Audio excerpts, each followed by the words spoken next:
जय हिंद दोस्तों, कैसे हैं आप सभी। मैं आशा करता हूं कि आप सभी लोग स्वस्थ होंगे और आप सभी का पढ़ाई बहुत अच्छे से चल रही होगी।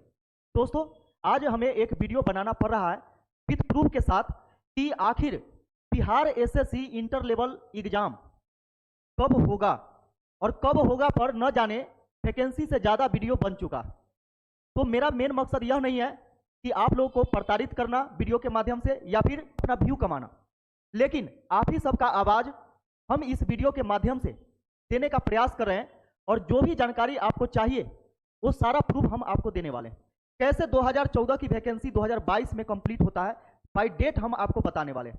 कैसे यह न्यू जो वैकेंसी है 12,199 जो पोस्ट है जिस पर वैकेंसी अभी चल रही है, यानी बहाली का प्रक्रिया जो चल रहा है, आखिर इसका एग्जाम क्यों नहीं हो रहा। सभी विभाग को यानी सभी आयोग को वेंडर मिल जाता है, एग्जाम सेंटर मिल जाता है, लेकिन इस चोर चोट्टा विभाग आयोग को वेंडर न मिल रहा है और न ही उसको एग्जाम सेंटर मिल रहा है। इसको मिल जा रहा है क्या? इसको मिल जा रहा है सेटर मिल जा रहा है, ताकि जाओ और बच्चों को इकट्ठा करो कि हमें सीट बेचना है, लेकिन वेंडर नहीं मिल रहा है, इसको एग्जाम सेंटर नहीं मिल रहा है। इसको 4 महीना भर्ती प्रक्रिया भरने में लग जाती, कभी यह डॉक्यूमेंट, कभी वह डॉक्यूमेंट, कभी रीओपन फॉर्म भराएगा। ये कौन सा नौटंकी है? आइए हम आपको प्रूफ के साथ ही इसमें दिखलाने वाले हैं और ये भी बतलाने वाले हैं कि इसका एग्जाम आखिर होगा तो कब होगा। ये कोई ऑफिशियल नोटिस नहीं है, लेकिन हम आपको हर चीज का एक प्रूफ दिखाएंगे कि सभी एग्जाम हो रही है, लेकिन इसका एग्जाम क्यों नहीं हो रहा। आइए यहां पे हम आपको दिखलाने का प्रयास करते हैं। जैसा कि यहां पे पहले देख लीजिए, एक नजर यहां पे डालिए कि रेलवे एएलपी 25 नवंबर से 29 नवंबर तक इसने एग्जाम लिया, इसको वेंडर और एग्जाम सेंटर मिल गया। आरपीएफ एसआई 2 दिसंबर से 5 दिसंबर तक इसका एग्जाम चला। रेलवे जेई 6 दिसंबर से 13 दिसंबर तक इसका एग्जाम चला है। रेलवे टेक्नीशियन 16 दिसंबर से 26 दिसंबर तक इसका एग्जाम चला। अब देखिए आरपीएफ कांस्टेबल का भी हम आपको बताना चाहते हैं कि कैलेंडर के अनुसार, एग्जाम कैलेंडर के अनुसार कि 8, 10, 15, 17 और 27 जनवरी 2025 को यह एग्जाम होने वाली। एसएससी जीडी का भी एग्जाम आपका जनवरी फरवरी में 2025 में होने वाला है। 3 मार्च और 7 मार्च का ऐसा डेट उसमें मेंशन किया गया इसके एग्जाम कैलेंडर में। फिर आप देखिएगा कि रेलवे एनटीपीसी ग्रेजुएशन लेवल अप्रैल में एग्जाम होने वाला। इसका देखिएगा कि रेलवे एनटीपीसी इंटर लेवल का एग्जाम मई से जून में होने वाला। तो सोचने वाली बात है कि यानी ये सब तो डेट एक्सपायर हो गया, अब आने वाली है जनवरी। जनवरी में भी एग्जाम होने वाला है, फरवरी में भी एग्जाम होने वाला है। और फरवरी में कुछ जगह जो है, कुछ चीज जो है, यानी कुछ समय है वह खाली है, कुछ समय खाली है फरवरी में। लेकिन आयोग चोर है, छोटा है, बेहाया है, बेशरम है, इसके जैसा कोई आज तक के आयोग पैदा ही नहीं लिया। अब यहां पे देखिए, यह कहेगा क्या, बहानासाइटिस का इसके पास बीमारी है। यह बोलेगा कि फरवरी में किसी के भाई के, किसी के बहन का, किसी के रिलेटिव का एग्जाम है मैट्रिक और इंटर का, तो वह दिलवाने जाएगा तो उसका दिक्कत नहीं होगा। तो फरवरी में हम एग्जाम नहीं लेंगे, ताकि मैट्रिक और इंटर का एग्जाम होने वाला। क्यों? क्योंकि ऑफलाइन से तो मतलब है नहीं, क्योंकि ऑफलाइन एग्जाम होने वाला नहीं है, ऑनलाइन होने वाला है। और जहां पे ऑनलाइन एग्जाम होता है वहां पे पढ़ाई नहीं होता है, आप जानते होंगे। ऑफलाइन वाला में होता है क्या कि एग्जाम सेंटर पड़ेगा मैट्रिक इंटर का, लेकिन जहां पे ऑनलाइन है वहां पे नहीं पड़ता। लेकिन मैट्रिक इंटर के एग्जाम के चलते इसको एक और बहाना मिल जाएगा और यह बोलेगा कि नहीं, मैट्रिक और इंटर का एग्जाम होने वाला, हम अभी एग्जाम नहीं लेंगे।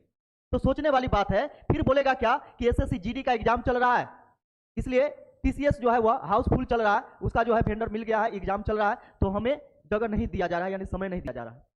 फिर बोलेगा क्या कि रेलवे का एनटीपीसी ग्रेजुएशन लेवल अप्रैल में एग्जाम होने वाला है, तो अप्रैल भी खत्म। इसका देखिए मई जून में रेलवे एनटीपीसी इंटर लेवल का एग्जाम होने वाला है, तो ये भी खत्म। तो आखिर यह क्या चल रहा है? क्या यह अपना इतिहास तो नहीं दोहराने वाला है? हम आपको इसके इतिहास में लेकर के चलेंगे, तब जाकर के आपको समझ में आएगा। चलिए यहां पे हम आपको लेकर के चलते हैं और चीजों को दिखलाते हैं। चलिए पहले इसका वर्तमान देखिए, वर्तमान यानी जो अभी अभी चल रहा है प्रक्रिया वो देखिए। इसके बाद हम इसे भूतकाल में लेकर के चलेंगे और वहां पे आपको दिखाएंगे कि आखिर यह क्या कर रहा है। अभी देखिए, ये जो आपका न्यू वैकेंसी था, इसका एडवर्टाइजमेंट होता है कब? 2023 में। यहाँ पे देखिएगा कि 12,199, पहले 11,089 पोस्ट था, उसको बढ़ा करके 12,199 पोस्ट कर दिया गया। इसके बाद देखिएगा कि यहाँ पे यह शॉर्ट लिस्टेड है इसका, यानी फरवरी 2023 में इसका नोटिफिकेशन जारी होता है, इसके अनुसार ये चीज एडवर्टाइज नंबर इतना दिया गया है। इसके बाद देखिएगा आपको हम बताते हैं मेन चीज, यहाँ पे देखिएगा कि 27/9/2023 से एप्लीकेशन का यह डेट अनाउंस किया गया था कि 27 तारीख से आपका फॉर्म भराएगा और आपको समय दिया जाएगा 9/12, यानी 3 महीना। आखिर 3 महीना कोई फॉर्म भरने का समय होता है? इन्होंने 3 महीना तक के फॉर्म भरवाया। कैसे कैसे? तो देखिए यहाँ पे लास्ट डेट फी जमा करने का 9/12, इसके बाद देखिएगा कि 11/12 तक यहाँ पे कंप्लीट फॉर्म लास्ट डेट। इसका एडिट फॉर्म इन्होंने खेला किया, यानी बच्चे को उलझा करके रखा कि इसमें उलझे पड़े रहो, 5-6 महीना तो तुम्हारा हम ऐसे ही लपेट देंगे। यहाँ पे देखिएगा कि डॉक्यूमेंट अपलोड करवाया गया। कौन सा डॉक्यूमेंट? मैट्रिक का और यानी इंटर का आपका क्या मूल प्रमाण पत्र। मूल प्रमाण पत्र इसमें जो सर्टिफिकेट जो बोला जाता है वह अपलोड करवाया गया। क्यों? क्योंकि पहले ही फॉर्म भरने के समय ही इनको डर लग रहा था कि कहीं चोर सब फॉर्म न भर दे, इसलिए इन्होंने क्या किया कि ओरिजिनल डॉक्यूमेंट अपलोड करवाने का नाटक किया।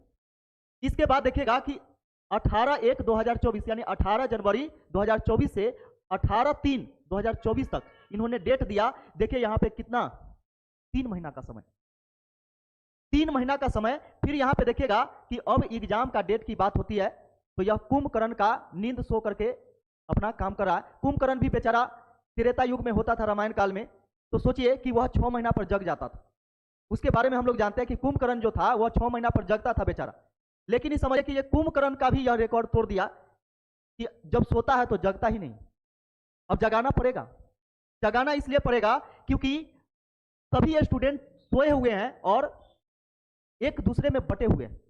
बटे हुए क्या? तो हम रेलवे के स्टूडेंट हैं, हम बिहार एसएससी के हैं, हम बीपीएससी के हैं। आज बीपीएससी वाला लड़ रहा है तो उसको बीपीएससी वाला भी साथ नहीं दे रहा। सोचिए, सोचने वाली बात है कि फॉर्म भरने के लिए तो लाखों स्टूडेंट फॉर्म भरते हैं, लेकिन जब बात आती है लड़ने की, प्रोटेस्ट करने की, यानी आंदोलन करने की, तो वहां पे पता चलता है कि चंद स्टूडेंट ही अपना जीवन दांव पर लगा करके अपना घर परिवार त्याग करके इस ठंड में, यानी कड़ाके की ठंड में रात गुजारता है लोग, और उसको देखने वाला, उसको साथ देने वाला, बीपीएससी का साथ देने वाला बीपीएससी वाला ही स्टूडेंट उसको साथ नहीं देता, तो और भी स्टूडेंट कैसे देगा? जब तक कि आप बटे हुए रहिएगा कि हम एसएससी के स्टूडेंट हैं, हम रेलवे के स्टूडेंट हैं, तब तक के लोग आपको तोड़ तोड़ के उसका फायदा उठाते रहेगा। इसलिए कभी भी आंदोलन हो तो बढ़ चढ़ करके भाग लीजिए। अगर आप स्टूडेंट हैं तो सिर्फ और सिर्फ आपका एक ही जाति है, एक ही धर्म है कि आप स्टूडेंट हैं और उसके साथ साथ आप बेरोजगार हैं। तो अपने बेरोजगारी के लिए लड़िए, स्टूडेंट होने के नाते स्टूडेंट जाति के लिए लड़िए, क्योंकि आपका जाति खतरे में, आपका स्टूडेंट जो जाति है वह खतरे में है और तोड़ तोड़ के लोग क्या करा कि आपको फायदा उठा रहा। यहाँ पे समझिएगा कि यह स्टूडेंट का मुद्दा राजनीतिक मुद्दा बन जाता है। नेता सब आकर के इस तपते हुए, इस सुलगते हुए चिंगारी में और इस ठंडी के महीना में अपना हाथ सेक करके चला जाता है और अपना चेहरा चमका करके, लेकिन कोई उसके साथ रात भर नहीं बैठता।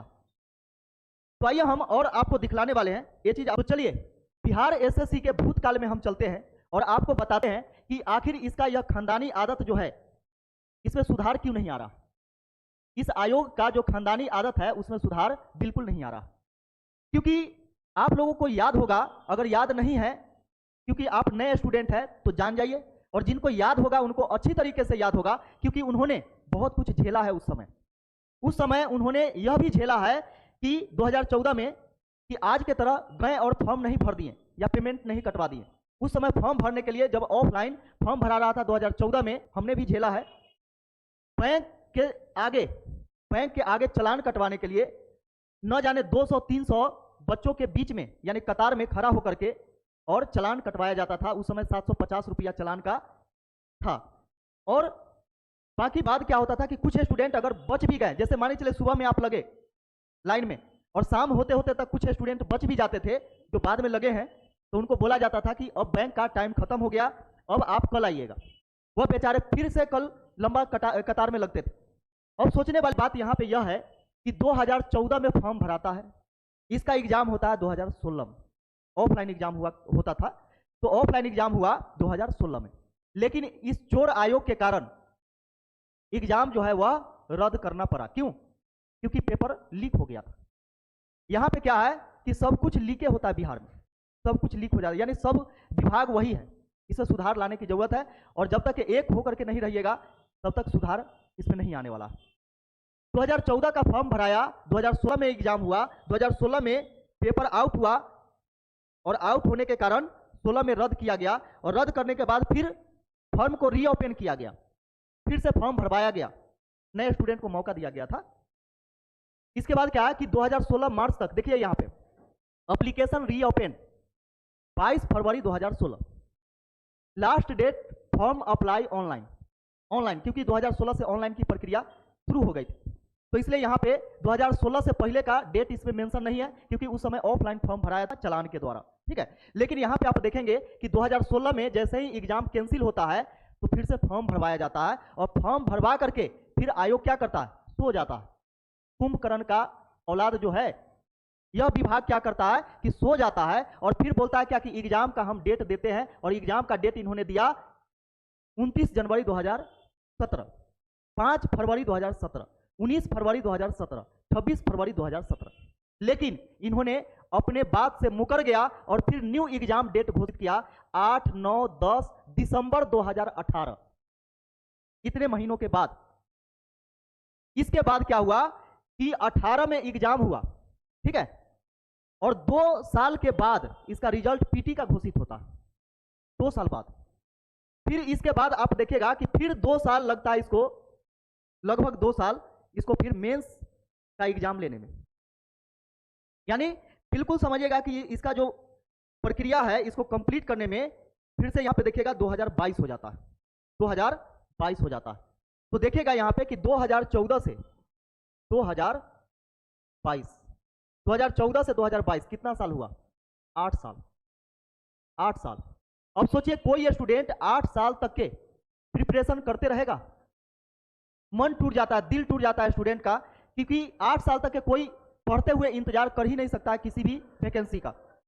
सोचने वाली बात, कितनों का तो समझिएगा कि जब फॉर्म भरा होगा उस समय शादी हुआ होगा, और जिस समय मेंस लिखा होगा 8 साल के बच्चा होगा, अब वह इस सोच में है कि अपने हम बच्चे को पढ़ाएं या खुद पढ़ें।